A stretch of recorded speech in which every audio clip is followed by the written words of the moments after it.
We mentioned earlier that you transitioned, you were here, you left, you came back. Yes. So tell us a little bit about why you left the first time. So I left because I decided to pursue my other passion, which is dance. Mm-hmm. I've been dancing since I was 2 years old. My parents took me to my first dance class the second I was able to really walk because they said I was dancing before I could walk. So I figured I was early 20s at the time. So I said, it's now or never.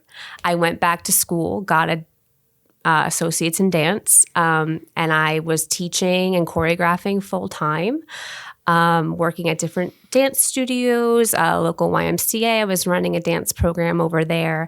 And then I got injured.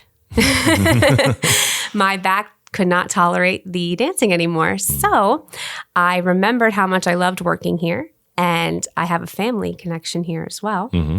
So I reached out, and it happened to be that they were looking for somebody to join the quality team.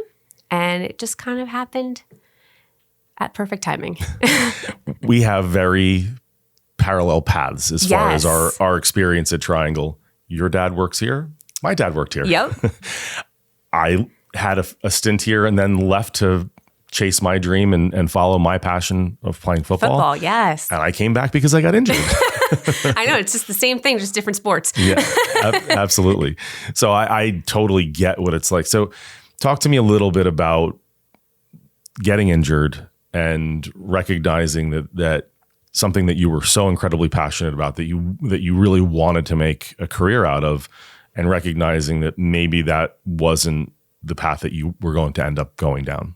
It was really difficult, like coming to the realization that my body just couldn't handle it anymore.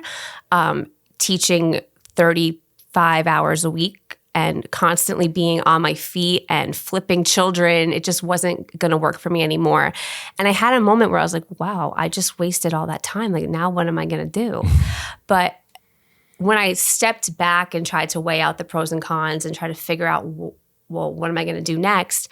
I became a little bit more grateful for the time that I had. I said, well, I was lucky enough to be able to do this for 3-4 years.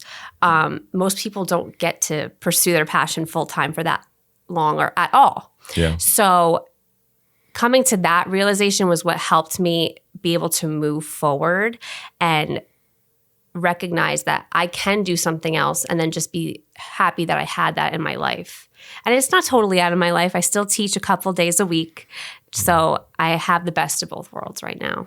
It is hard, though, to let go of that, especially when you've worked so hard. And for basically, like you said, you started when you were 2. Your entire life and the focus and the effort and the energy that it took to get to that point, mm-hmm.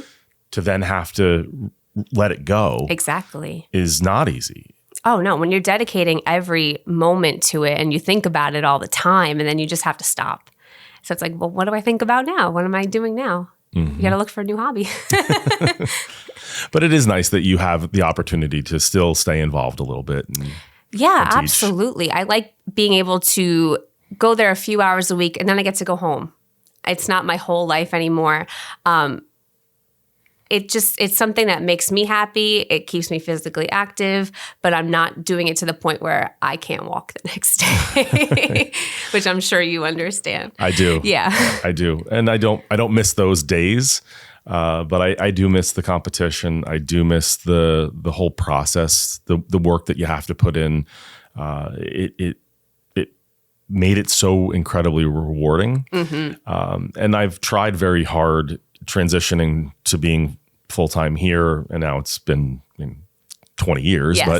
But I've tried very hard to stay focused on the things that I learned from football, mm-hmm. and try and apply them here, and to take that same kind of dedication and passion to what I did playing to what we do here at Triangle. And it's not always easy, right? But you find those ways, those little things to make those connections. And to me, when I find those connections, it's incredibly rewarding. Oh yeah. And do you find that it makes you more disciplined because everything was on such a regimen when you're in practice and you're in your games? I find that I become more disciplined here as well because I'm so used to being on such a tight schedule. Yeah, absolutely. Everything.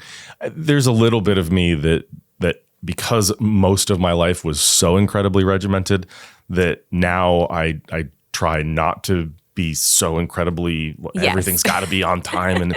But it's in your nature. It's what you grew up knowing. You don't know any different. So it's okay. We do this at this time. We got to move forward. So yeah, I totally get that aspect of it. Yeah, it's hard to get out of that mindset. For sure. And sometimes it's tough. I don't know how you've dealt with it, but when people don't have that kind of mentality and you're so used to being around, everybody around you has that same sort of discipline, because you don't get to that point without having that. Right. And then when you don't have that reciprocated, it can be difficult. Oh yeah, it's frustrating. I get annoyed all the time. I'm like, why don't you see it the way I see it? But no, it's hard to get out of that state of mind of being like, okay, we're all going to do this and we're all going to be there at this time and we're going to go, go, go, go, go. Or, the whole idea of working through the pain. That's always something that was stressed all the time. But you have to kind of take a step back and be like, okay, we're not on the dance floor. We're not on the football field. It's a meeting. Relax. Yes.